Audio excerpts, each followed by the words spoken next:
Hey Dragons, I'm going to show you now how to use your calculator and have it do your scatter plot for you, how to find the line of best fit for you, and determine the R factor.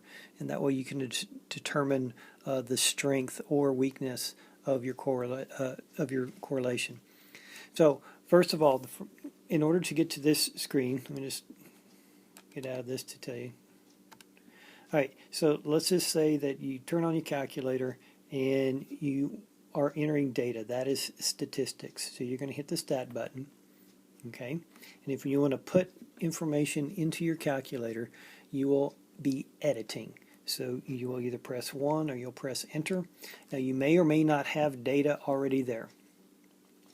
I gave you a handout and we've practiced some keystrokes. I may show you some other ways of doing it, so you get to choose the way that you want. Let's say I want to clear all of this stuff out, and I don't want to use this particular set of data. So what I'm going to do is I'm shuffling my papers over here, trying to find something. What I'm going to do is I'm going to arrow up to highlight L1, and what I'm going to do is press clear. I want to clear that, and I'm going to press enter. You notice it takes everything out of there. So you can also do the clear list from the handout, but if you want to use this method as well, that's fine. So again, if I want the stuff in L1 to go away, I'll highlight it by arrowing up. I'll press clear and then enter, and it's gone away. We're going to use L1 for my inputs, or the X's. We're going to use L2 for the outputs, or the Y values. Now if that doesn't appear on your stat button, please look at your handout, follow the keystrokes there, and it'll tell you how to get L1 and L2 back up there. So let's just say we have a table of values.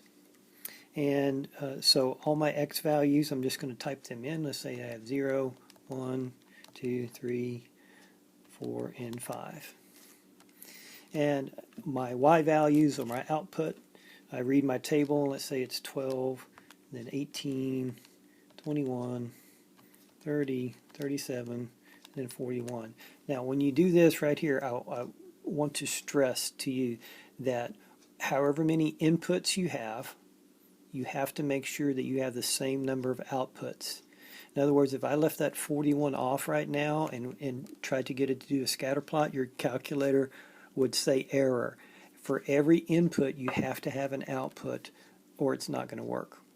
Okay, so let's say this is my data right here. Let's say I want to make my scatter plot. So if I come over here, I can either follow the instructions on the handout. Here's another way I'm going to show you. You can go to stat plot. So if you come up here and do that right here, what you want to do is you want to make sure that this first one says on. Now my calculator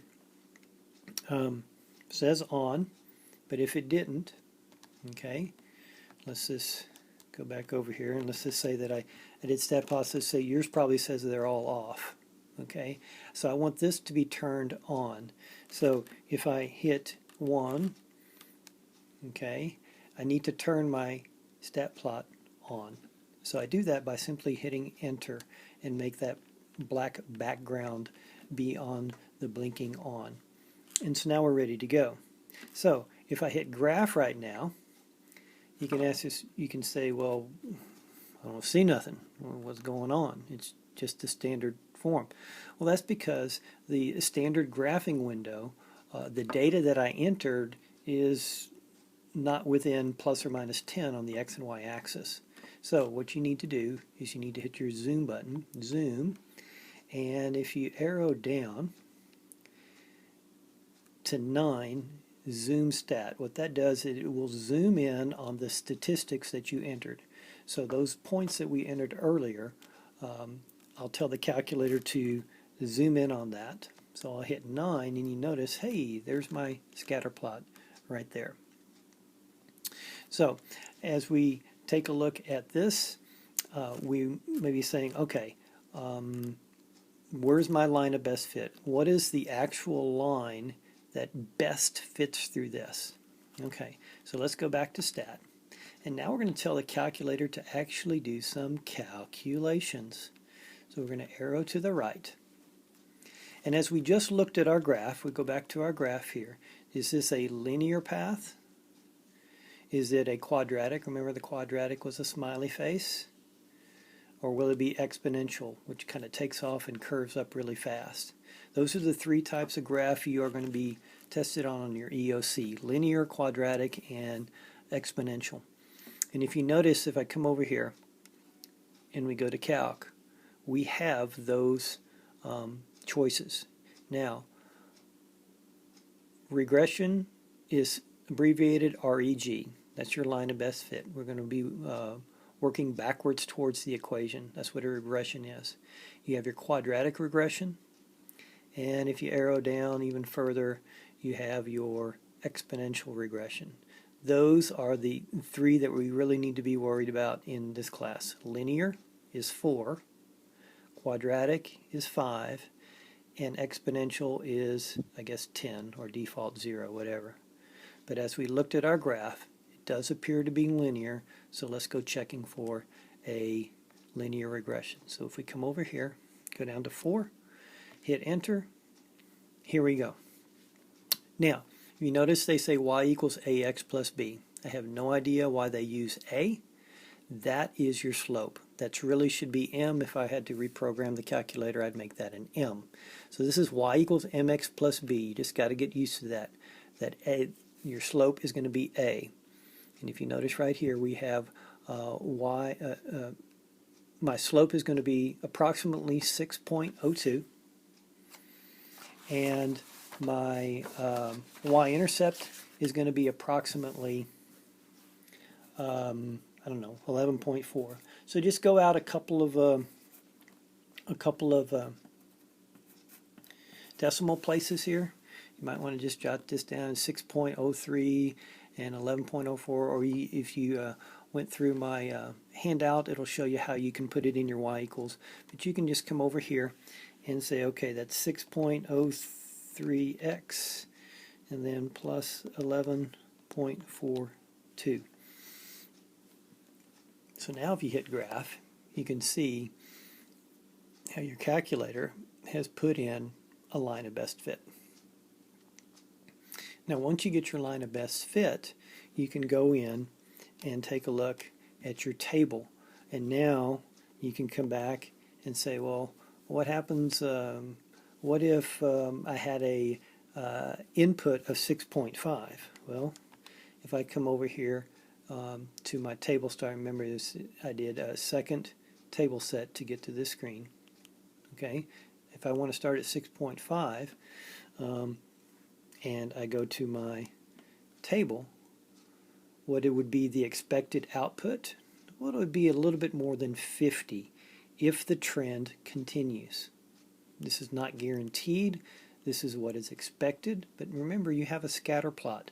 Points, we've got a whole bunch of points that there may be some rebels in there that don't want to line up, and they may be off of the line a bit. But if they behave and they continue the trend in the graph, whenever x is 6.5, you're going to get an output of around 50.6. All right? So we're going to practice that. We're going to find the R factor. I forgot. This is what kind of correlation is this? So your calculator may have already been set, but if not, what I want you to do is type in second and then 0, and that'll take you to the catalog. And we're going to scroll down until it says diagnostics. Diagnostic on. Yes. We want diagnostic on. We're going to press enter, and we're going to press enter again. And let's go back and do the linear regression again. You remember where that is? We're going to tell the calculator to do some calculations. We want the linear regression, which is 4. Now look what happens when we do the diagnostic is on, and look what happens. Yay, look what we got. we got an R factor. Now that's 0.99. Now you remember where that 0.99 fits in our correlation range? Let's see, where does 0.9, hey, 0.99 is really, really close to 1. Remember, 1 is perfect. 0.99 is as close to perfect as you can get when it comes to correlation coefficients. So we would generalize this as a very, very strong positive correlation. All right, so we're going to practice more of these. And again, once you turn your diagnostic on your calculator, you don't have to worry about it. It will be there. And when you do your linear regression, don't worry about R squared, just worry about R.